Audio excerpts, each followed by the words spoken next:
Soprod et la RTI vous présentent en partenariat avec le 179, votre conseiller client de la CIE, 2 minutes pour comprendre.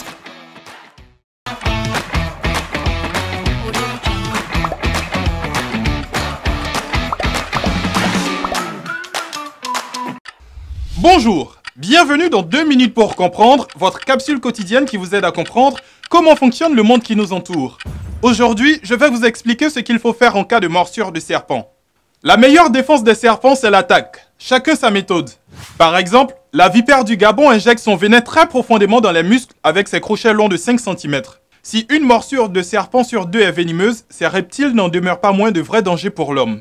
95% des morsures surviennent en milieu rural, tout particulièrement dans les plantations. Mais attention, les villes ne sont pas non plus épargnées. Le seul traitement efficace demeure l'injection d'antivenin par voie veineuse le plus rapidement possible. Mais la première règle est surtout d'éviter de se faire mordre. Et pour cela, dans les zones à risque, hautes herbes, forêts, marchez en tapant du pied pour faire fuir les serpents. Portez des chaussures fermées, des chaussettes et des pantalons longs lorsque vous vous baladez dans ces zones. Faites attention lorsque vous déplacez des pierres ou plongez les mains dans les hautes herbes. Et bien évidemment, regardez où vous mettez les pieds. En cas de morsure, il est très important de savoir si le reptile responsable était ou non venimeux afin de réagir de façon adaptée. Essayez de décrire le plus précisément possible l'animal au médecin qui vous soignera. Dans un premier temps, l'essentiel est de ralentir le rythme cardiaque. Calmez la victime, allongez-la. Si la morsure est au niveau des membres supérieurs, placez le bras en écharpe. Si la morsure est située sur les membres inférieurs, immobilisez le segment mordu à l'aide d'une attelle.